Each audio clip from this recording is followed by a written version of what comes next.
Wassalatu wassalamu ala ashrafil mursalin Nabiina wa maulana Muhammadin wa ala alihi wa sahbihi ajma'in. Wa ashhadu an la ilaha illallah wahdahu la sharika lah. Wa ashhadu anna Muhammadan abduhu wa rasuluh sallallahu alaihi wa ala alihi wa sahbihi wa man tabi'al huda ila yaumiddin. Alhamdulillah, puji syukur kita haturkan kehadirat Allah. Pagi ini kembali kita lanjutkan pembahasan dari buku Fadlul Islam. Sekarang kita masuk bab baru. Babun qaulillahi ta'ala, bab tentang firman Allah Ta'ala. Ya ahlal kitabi lima tuhajjuna fi Ibrahim wa ma unzilatit Tauratu wal Injilu illa min ba'di. Wahai ahli kitab, kenapa kalian berebut mengaku sebagai pengikut Ibrahim, mengaku sebagai penganut ajaran Ibrahim?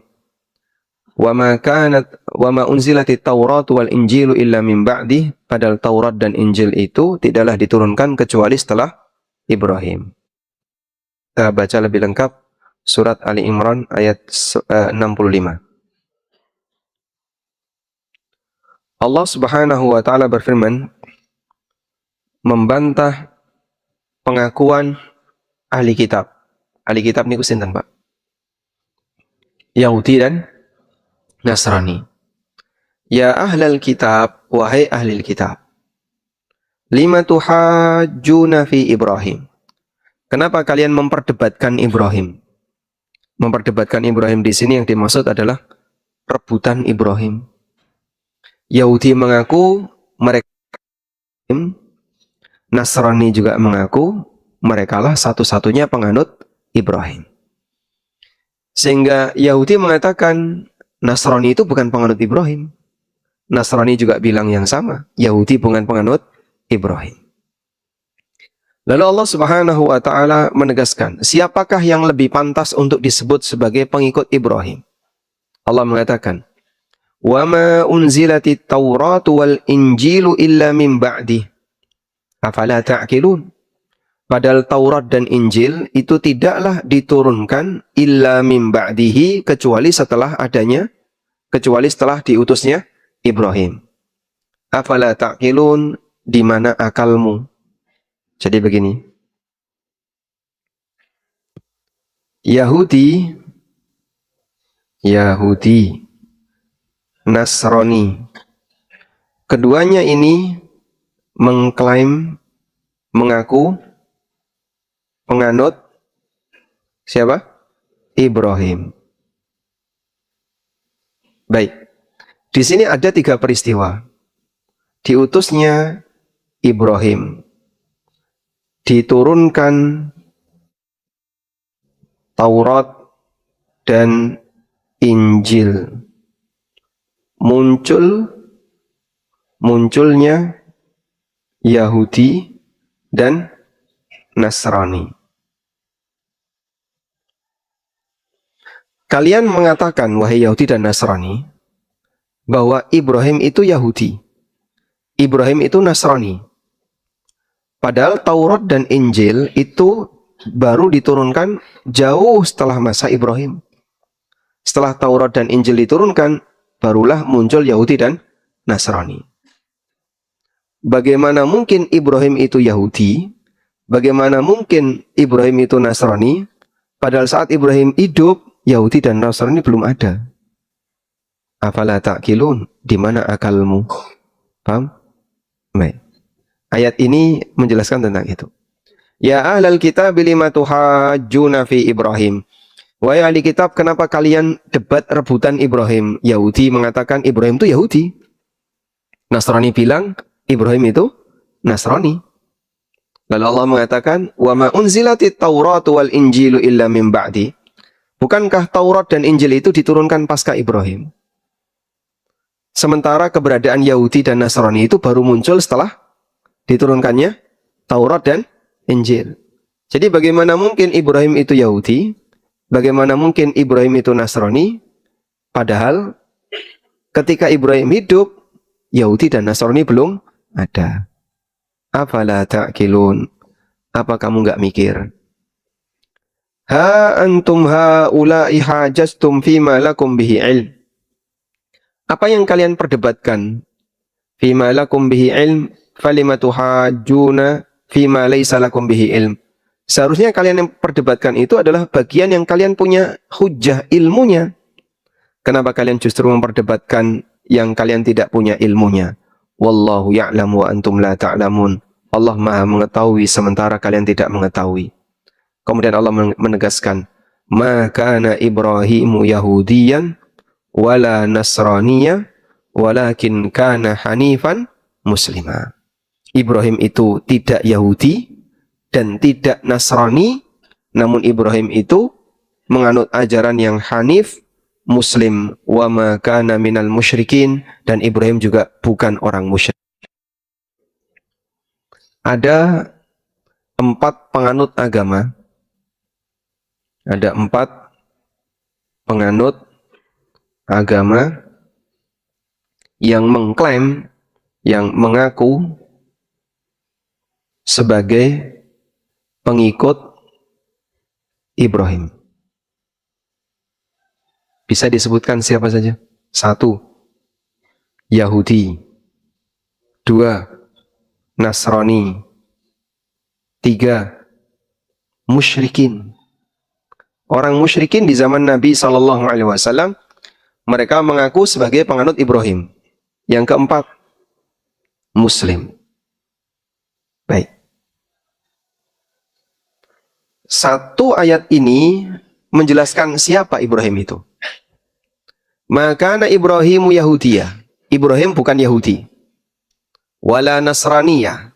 Ibrahim juga bukan Nasrani. Wa ma kana minal musyrikin. Ibrahim juga bukan orang musyrik. Maka pengakuan 1 salah, 2 salah, 3 salah, yang benar walakin kana hanifan muslimah. Beliau adalah seorang yang hanif, yang muslim. Apa makna hanif? Ibrahim itu orang yang hanif dan muslim. Apa yang dimaksud dengan hanif? Hanif artinya condong, cenderung kepada tauhid dan kebenaran. Inilah hanif. Al-mail ila tauhid wal haq. Kecondongan dan kecenderungan kepada tauhid dan kebenaran. Itulah hanif.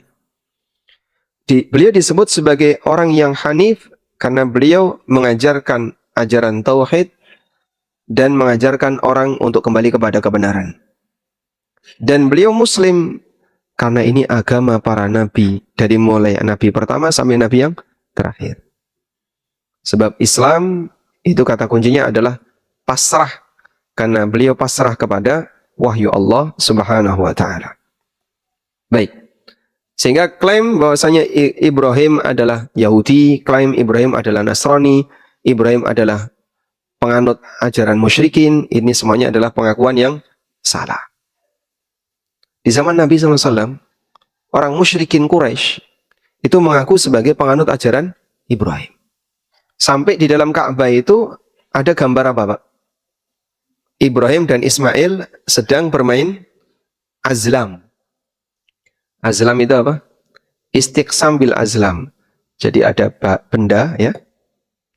Yang benda ini diisi 3 tulisan. Ya. Bapak lihat seperti anyaman bambu. Kan bisa ditulisi, ya? Anyaman bambu, lempengan itu bisa ditulisi. Nah, 3 lempengan tadi dikasih tulisan. Yang pertama dikasih tulisan Allah yardha. Yang kedua dikasih tulisan Allah la yardha. Yang ketiga dikasih tulisan sifrun 0. Terus dimasukkan ke dalam kotak tadi. Kemudian kotak ini dibawa tawaf selama 7 kali. Setelah itu dikocok. Nah, kalau keluar Allah yardha, berarti lanjut rencananya. Kalau keluar Allah la yardha, berarti rencananya batal. Kalau keluar sifrun 0, dimasukkan lagi, baleni tawaf lagi. Jadi kok berkali-kali ngocok sifrun, Tak boleh. Model seperti ini namanya istiqsam bil azlam. Ibrahim dan Ismail itu sampai digambar di dalam Ka'bah kalau mereka melakukan istiqsam bil azlam. Maka Nabi SAW pada saat masuk ke dalam Ka'bah, beliau mengingkari bahwasanya ini adalah gambar dusta. Ibrahim dan Ismail tidak pernah melakukan praktek seperti itu. Ibrahim dan Ismail tidak pernah melakukan praktek istiqsam bil azlam. Baik. Disinilah kita bisa lihat banyak orang yang mengaku mereka penganut ajaran Ibrahim karena Ibrahim ini diterima oleh seluruh ajaran agama. Dianggap bahwasanya beliau ini adalah bapak dari seluruh ajaran agama. Dianggap bahwa beliau bapak dari seluruh ajaran agama. Dan ini anggapan yang salah. Saya masih ingat salah satu guru kami yang berpaham liberal itu mengatakan bahwa Ibrahim adalah bapak 3 agama. Yahudi, Nasrani, dan Muslim. Maka 3 agama ini mengacunya kepada ajaran Ibrahim. Dan ini salah ya. Ibrahim itu bapak 1 agama. Karena Ibrahim tidak pernah mengajarkan agama Yahudi. Ibrahim tidak pernah mengajarkan agama Nasrani. Tapi yang diajarkan oleh Ibrahim adalah agama Islam. Maka Ibrahimu Yahudiyah wala Nasraniyah. Ibrahim bukan Yahudi, bukan Nasrani. Walakin kana hanifan muslima wa makana minal musyrikin. Ibrahim juga bukan orang musyrik. Tapi Ibrahim adalah seorang Muslim. Baik. Selanjutnya. Ila qawlihi ta'ala. Sampai firman Allah Ta'ala. Wa ma kana minal musyrikin. Ibrahim bukan orang musyrik. Dan ini tadi ya. Membantah klaim orang Yahudi, Nasrani, dan musyrikin. Wa qawluhu ta'ala. Allah juga berfirman. Wa man yarghabu an millati Ibrahim illa man safiha nafsah. Tidak ada orang yang membenci ajaran Ibrahim kecuali man safiha nafsah, orang yang bodoh, orang yang membodohkan dirinya. Dan yang dimaksud membenci ajaran Ibrahim adalah membenci tauhid. Maka membenci tauhid berarti dia adalah manusia yang safiha nafsah, orang yang membodohkan dirinya. Padahal Allah Subhanahu wa taala telah memberikan ajaran kepada Ibrahim dengan ajaran tauhid. Sekarang kita lihat surat Al-Baqarah ayat 130. Raghabu an millati Ibrahim illa man safiha nafsah wa laqad istafainahu fid dunya wa innahu fil akhirati laminas salihin. Tidak ada yang membenci ajaran Ibrahim kecuali orang yang membodohkan dirinya. Walaqad istafainahu fid dunya. Sungguh kami telah memilih beliau di dunia. Wa innahu fil akhirati laminas salihin. Dan sesungguhnya beliau di akhirat termasuk orang saleh. Idh qala lahu rabbuhu aslim. Ingatlah ketika Allah berfirman kepada Ibrahim, aslim. Jadilah kamu seorang muslim. Qala Ibrahim mengatakan, aslamtu li rabbil alamin. Aku tunduk dan pasrah kepada Rabbul Alamin.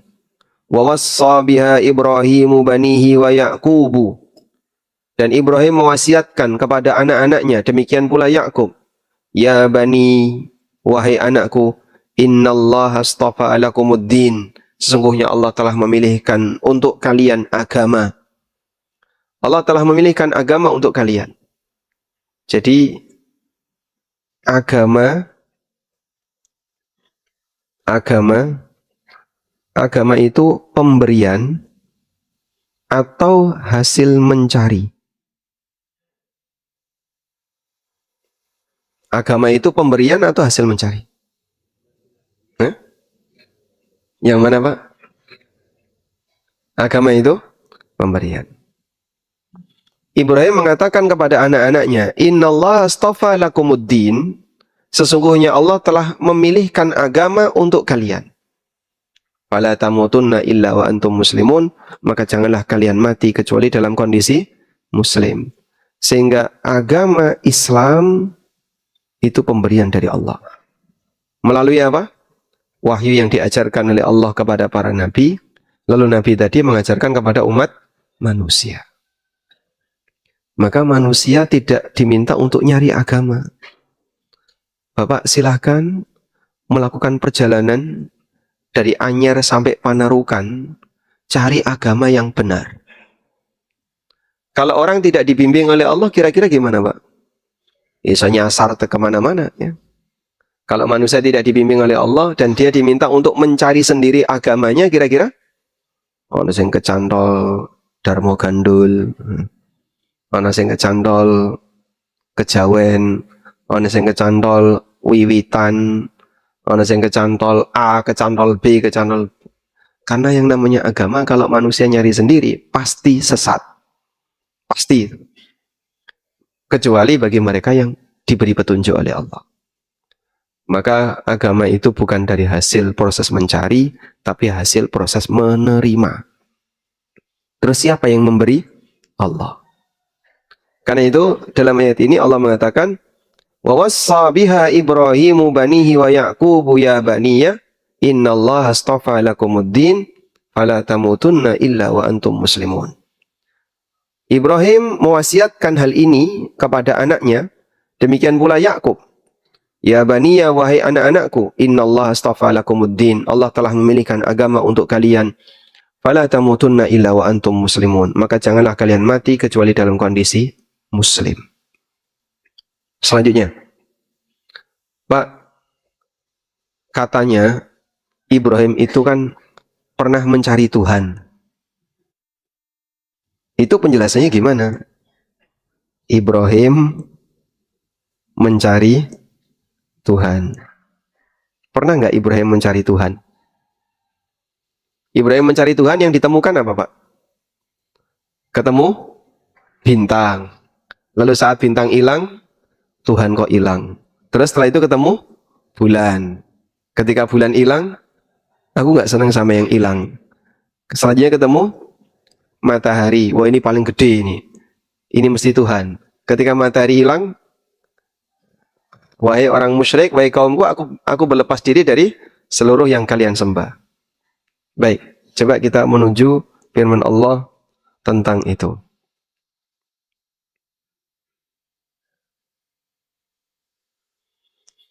Allah sebutkan di surat Al-An'am, mulai dari ayat 75. Wa kadzalika nuri Ibrahim malakutas samawati wal ard wa liyakuna minal muqinin. Demikianlah kami tunjukkan kepada Ibrahim kerajaan langit dan bumi agar beliau menjadi orang yang yakin. Falamma janna alaihi al-lail. Ketika malam sudah gelap. Janna itu artinya menutupi. Makanya jin itu disebut jin karena dia tidak kelihatan. Tertutup.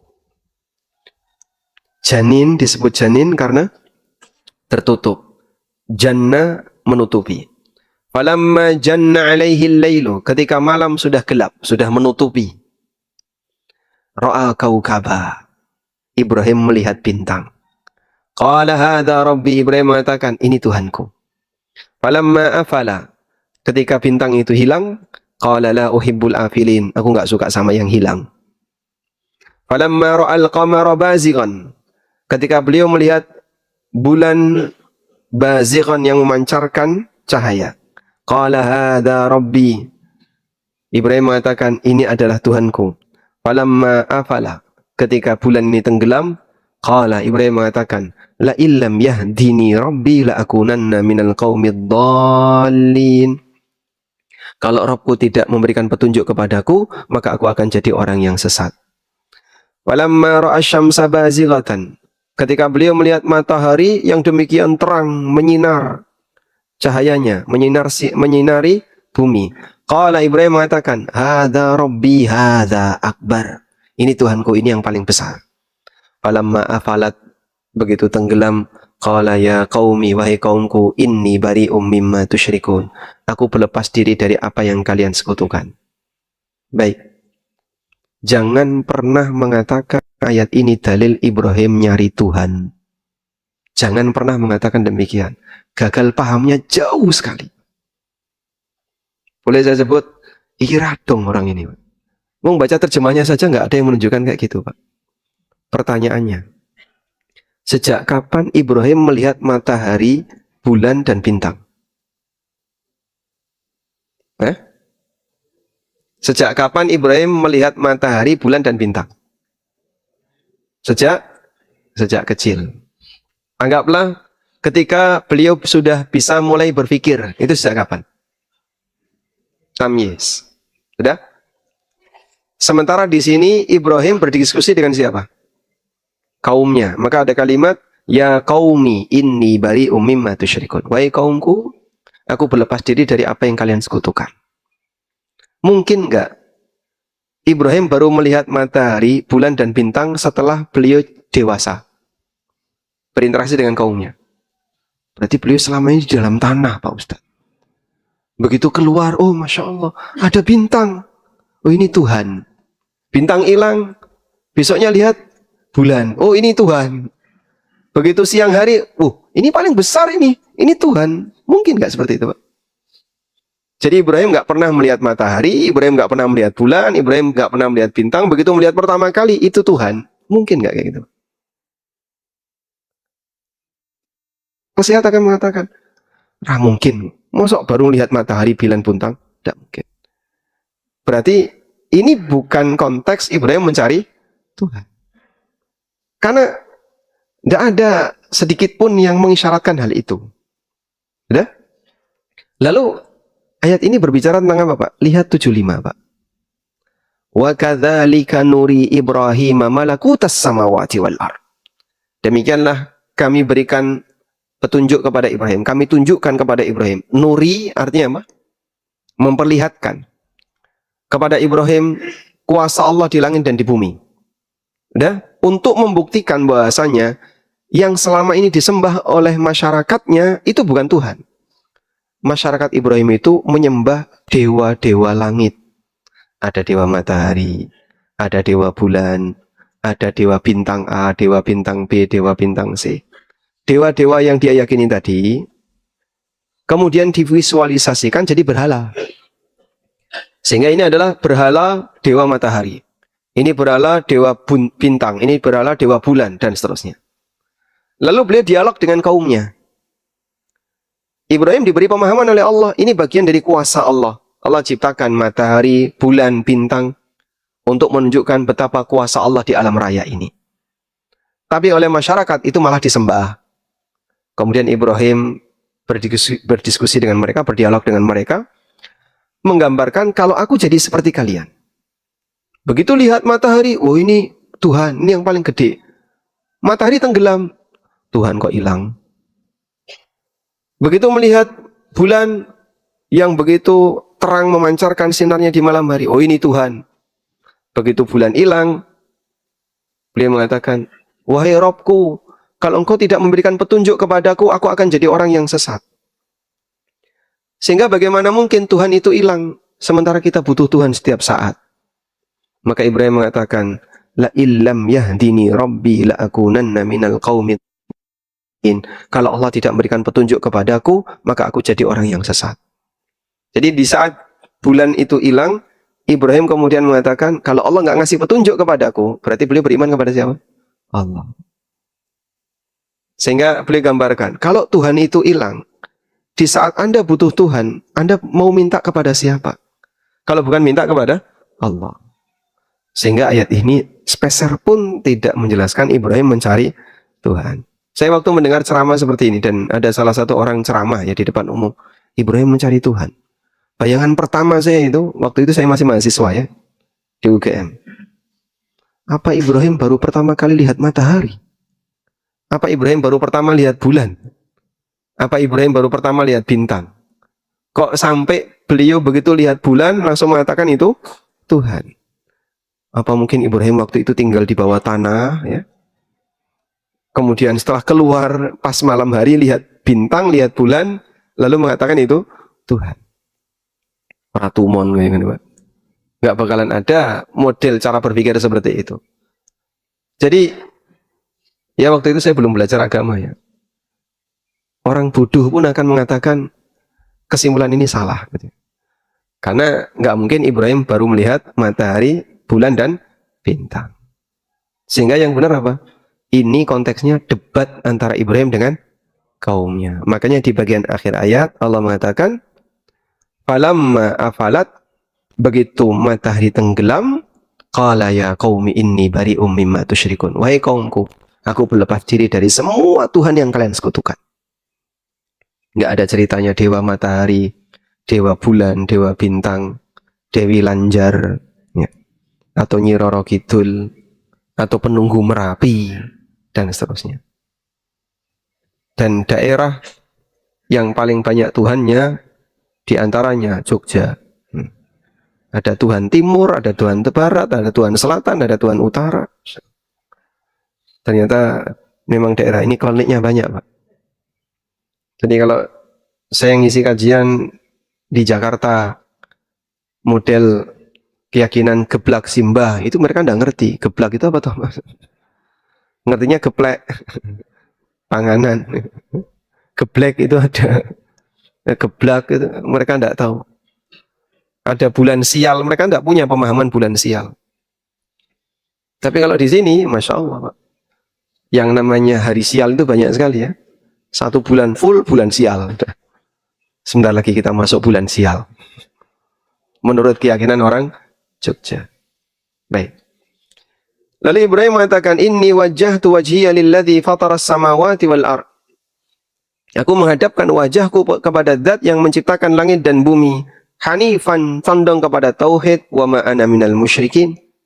Dan aku bukanlah orang musyrik. Wahajjahu qaumuh. Lalu Ibrahim didebat sama kaumnya. Bagaimana bantahan kaumnya? Ayat ini tidak menjelaskan. Qala, langsung dibalas oleh Ibrahim. Atuhajjuni fillahi wa qad hadan.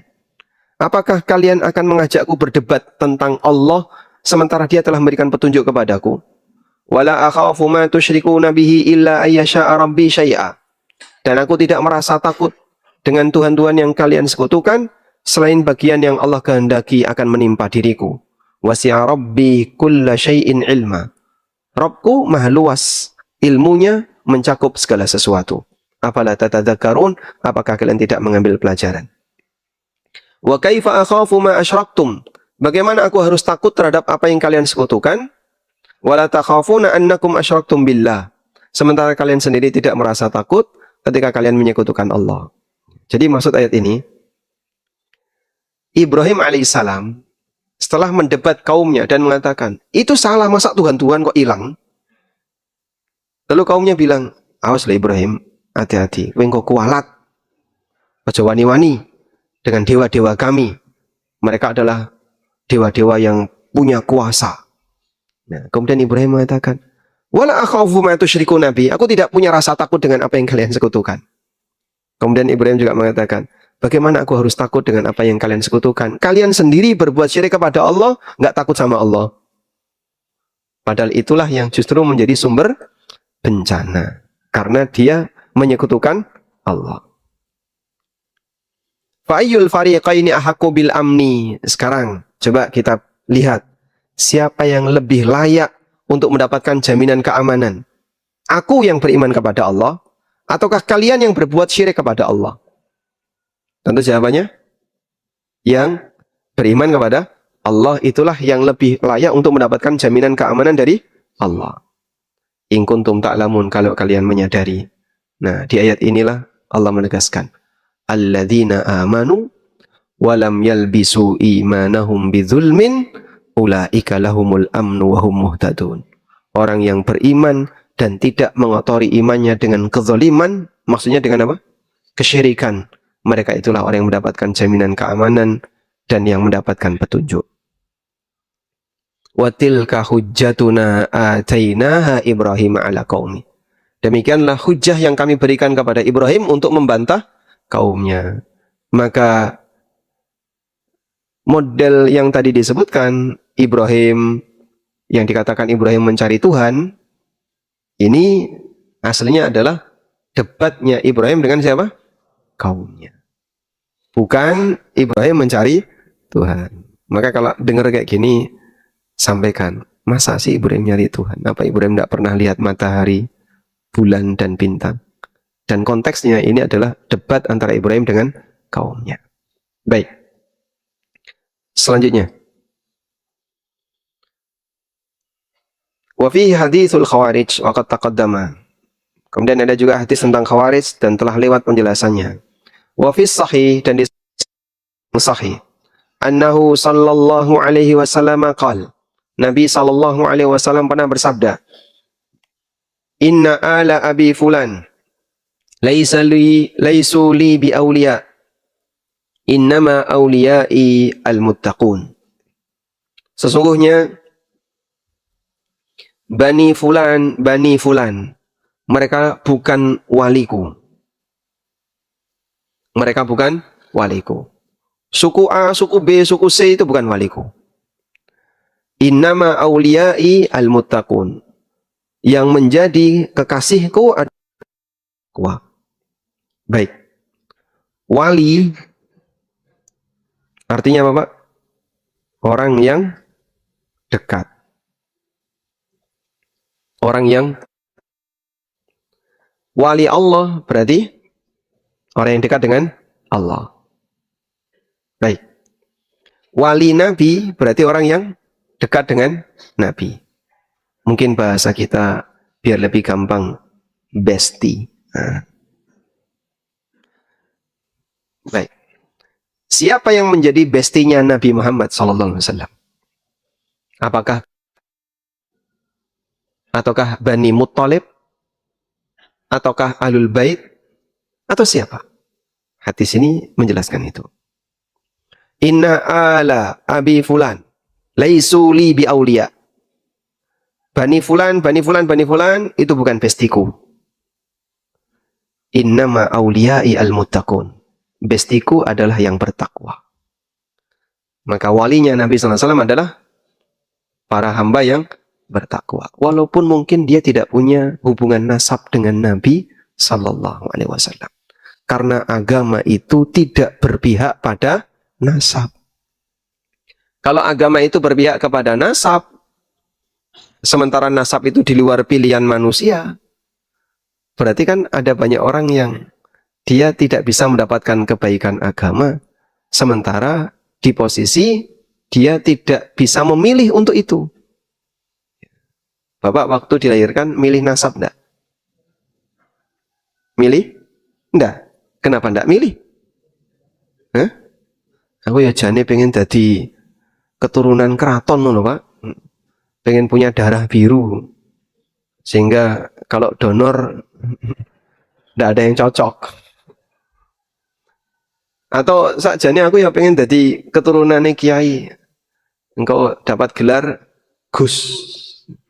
Sakjane ya pengen jadi keturunan Nabi, dapat gelar ini, dapat gelar ini. Ya itu kan di luar pilihan kita.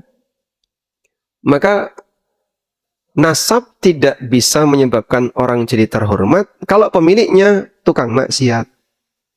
Karena itu Nabi SAW pernah mengatakan, "Wa man batta'a amaluh lam yusri bihi nasabu." Barang siapa yang amalnya telat, tidak bisa dipercepat oleh nasab. Memang nasab itu kelebihan. Sebagaimana orang juga punya kelebihan yang lain. Baik. Hadis ini ya. Hadis riwayat Muslim dan yang lainnya. Dari Abu Hurairah radhiyallahu anhu. Nabi SAW mengatakan, "Man batta'a bihi amaluh lam yusri bihi nasabu." Siapa yang amalnya telat, amalnya terlambat, tidak bisa dipercepat oleh nasab. Nasab itu kelebihan atau tidak? Ya kita akui kelebihan. Kaya itu kelebihan enggak? Kelebihan. Cakep itu kelebihan enggak? Lebih besar mana peluang sholat orang yang mukanya cakep dengan yang mukanya jelek diterima oleh Allah? Wah, ini yang cakep lebih cepat. Gitu? Ini yang pejabat dapat prioritas. Sholatnya pejabat lebih cepat sampai kepada Allah. Sedangkan rakyat jelata yang cuma ngambang, mbuh tekan bora itu. Apakah seperti itu? Sehingga kita memang mengakui nasab, kekayaan, status sosial, harta, jabatan, kepandaian, ini semuanya kelebihan. Dan itu kelebihan manusia yang diberikan oleh Allah. Tapi sepeser pun itu tidak bisa menambah amal. Kecuali kalau digunakan untuk kebaikan. Baik. Misalnya ya, Bapak jejer karo wong ganteng. Dapat cipratannya enggak? Eh? Dapat nggak, Pak? Dapat. Cipratannya apa, Pak? Diciprati duit apa? Jadi kan sepeser pun dia tidak mendapatkan manfaat ketika membersamai orang yang punya kelebihan tertentu selama Anda tidak dikasih. Karena itu ketika kita cuma jejer sama orang yang punya nasab bagus, ini nasabnya bagus. Terus kau dapat apa ketika bersama dengan orang yang nasabnya bagus? Nanti akan diselamatkan sama dia. Kata siapa? Wala taziru waziratun wizra ukhra. Enggak ada ceritanya orang diselamatkan oleh orang lain. Memang antar sama mukmin bisa memberi syafaat, tapi itu tidak terbatas pada nasab tertentu. Baik.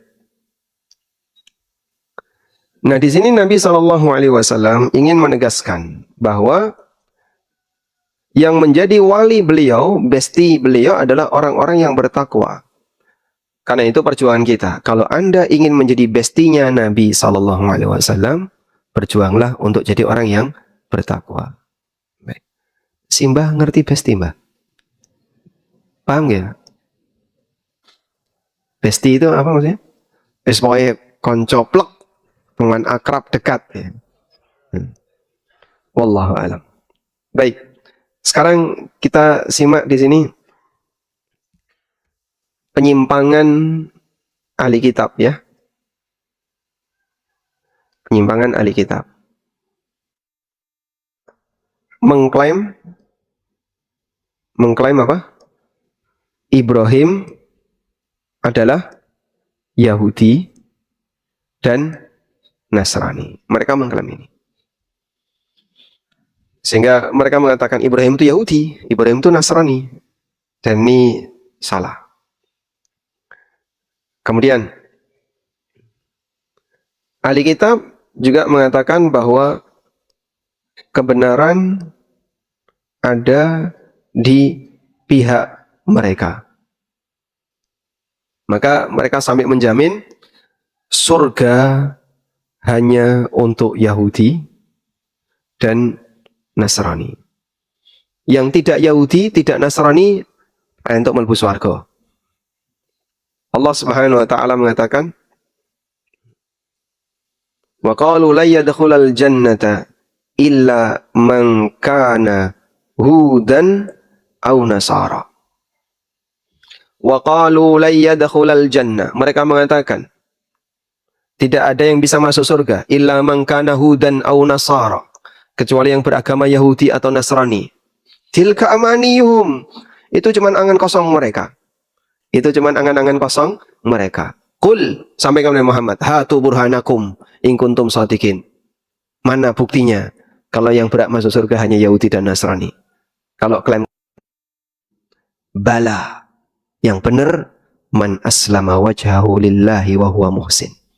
Siapa yang memasrahkan dirinya kepada Allah dan dia beramal saleh, falahu ajri wala khaufun alaihim wala hum yahzanun. Jadi yang dapat surga adalah yang muslim. Baik. Nah, selanjutnya ada fenomena, Pak. Kita tulis ya. Fenomena. Mengaku sebagai orang yang benar, tapi ternyata mereka melakukan penyelewengan terhadap ajaran Nabi. Jadi di sini saingan antara Nabi dengan tokoh agama. Nabi dengan tokoh agama. Fenomena yang terjadi pada Yahudi dan Nasrani. Bagaimana cara mereka mendudukkan Nabi dan tokoh agama? Bapak lihat ayat berikut ini. Ittakhadhu ahbarahum wa ruhbanahum arbabam min dunillah. Mereka telah menjadikan rahib, para pendeta mereka, sebagai Tuhan selain Allah. Wal Masih ibn Maryam. Dan demikian pula Al-Masih bin Maryam. Wa ma umiru illa liya'budu ilahan wahida. Padahal mereka tidak pernah diperintahkan kecuali beribadah hanya kepada satu Tuhan. La ilaha illahu subhanahu amma yusyrikun. Baik. Jadi ceritanya begini. Saat ayat ini turun, ada seorang sahabat namanya Adi bin Hatim. Adi mengatakan, "Ya Rasulullah," beliau itu mantan Nasrani. "Ya Rasulullah, kami Nasrani itu tidak pernah menjadikan rahib sebagai Tuhan. Kenapa ayat ini mengatakan bahwa Yahudi dan Nasrani sebagai Tuhan? Padahal kami nggak pernah menjadikan mereka sebagai Tuhan." Lalu Nabi SAW bertanya, "Bukankah ketika rahib kalian menghalalkan apa yang Allah haramkan, lalu kalian ikut-ikutan menghalalkan?" "Iya." "Bukankah ketika rahib kalian mengharamkan apa yang Allah halalkan, lalu kalian ikut-ikutan?" "Iya." "Fatilkat ibadatuhum iyahum." Itulah bentuk ibadah kalian kepada rahib. Jadi, tokoh agama itu kita sebut aja rahib ya. Ada rahib, ada ahbar. Kita sebut aja rahib. Ya. Yahudi dan Nasrani lebih nurut kepada rahib daripada kepada Nabi. Daripada kepada Nabi. Jadi kalau ajaran Nabinya ditinggalkan. Di saat yang sama, mereka mengkultuskan Nabi. Mereka lebih nurut kepada rahib, tokoh agama, dan nabinya dikultuskan dengan disembah. Baik. Artinya gimana, Pak? Ada orang yang aturan Nabi ditinggalkan. Sunnah Nabi SAW nggak digubris, nggak dipelajari, ditinggalkan. Lebih nurut kepada ajaran tokoh agama. Tapi nabinya disanjung dengan tinggi, dengan puji. Itulah pelanggaran ahli kitab. Sehingga berkaitan dengan masalah aturan, ajaran Nabi malah ditinggalkan. Dia lebih senang dengan ajaran siapa? Tokoh agama. Tapi giliran masalah peribadatan, nabinya malah disembah. Itu yang terjadi pada ahli kitab. Sehingga mereka bersembunyi di balik kultus kepada Nabi, lalu mengklaim cinta Nabi. Sehingga cinta Nabi ini diwujudkan dalam bentuk nyembah Nabi. Padahal yang benar gimana? Cinta Nabi seharusnya ikut Nabi, bukan nyembah Nabi. Ada nggak Pak orang kayak gini, Pak? Di tengah Yahudi dan Nasrani terjadi. Ada yang nyembah Uzair. Yang nyembah Nabi Uzair itu siapa? Yahudi. Ada yang nyembah Yesus. Yang nyembah Yesus Nasrani. Nabinya disembah. Loh, siapa yang ngajari itu? Padahal apakah Nabi Isa pernah ngajari itu? Tidak pernah. Mereka nurutnya sama rahib. Yang ngajari itu rahib. Jadi untuk ajaran ngikuti tokoh masyarakat, tokoh agama. Untuk penyembahan yang disasar Nabi. Nah, ini di tengah kaum muslimin ada. Sehingga mereka menyanjung Nabi Muhammad SAW melebihi batas. Memuji Nabi Muhammad SAW melebihi batas. Akhirnya Nabi Muhammad bagaimana layaknya memuji Allah. Siapa yang ngajari itu? Nabi Muhammad SAW nggak pernah mengajarkan kayak gitu. Tokoh agama. Maka aturannya dikembalikan kepada tokoh agama. Klaim cinta Nabi dilakukan dengan cara menyembah Nabi atau memuji Nabi SAW berlebihan. Itulah kesalahan besar. Padahal yang benar, ya, ajaran ini dikembalikan kepada Nabi. Ikuti Nabi. Sedangkan penyembahan Ini ditujukan kepada Allah Azza wa Jalla. Lalu tokoh agama seharusnya mereka mengikuti Allah dan Rasulnya Sallallahu Alaihi Wasallam. Maka rakyat, masyarakat umum jangan malah merusak. Tokoh agama diberi ajaran yang diikuti, penyembahan diberikan kepada Nabi, Allah ditinggal. Dan itulah yang terjadi. Makanya satu hal yang perlu kita pahami. Nabi itu diutus oleh Allah untuk mengagungkan Allah, bukan mengagungkan dirinya sendiri. Maka kalau sholawat, jangan sholawat yang isinya mengagungkan Nabi Muhammad Sallallahu Alaihi Wasallam. Nanti kasusnya jadi seperti ini. Nabinya dipuja-puja sebagaimana layaknya Tuhan, aturannya ngikuti tokoh masyarakat, sehingga ada yang bilang jilbab gak wajib, ya melu-melu ngomong jilbab gak wajib. Ada yang bilang riba halal, ya melu riba halal. Itu berarti ajarannya ngikuti tokoh agamanya. Nah, untuk bersembunyi di balik klaim cinta Nabi, mereka nyembah Nabi, dibalut melalui lafaz-lafaz salawat yang melebihi batas. Ya.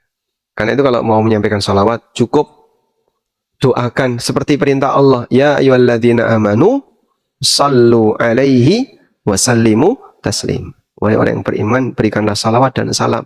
Bapak cukup mengucapkan Allahumma salli wa sallim ala Muhammad, sah. Sudah jadi salawat sesuai dengan perintah dalam surat Al-Ahzab. Wallahu alam.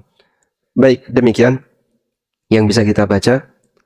Insya Allah di pertemuan berikutnya kita akan melihat antara rajin ibadah dan taat aturan. Wassalamualaikum Muhammadin wa ala alihi wa sahbihi wasallam.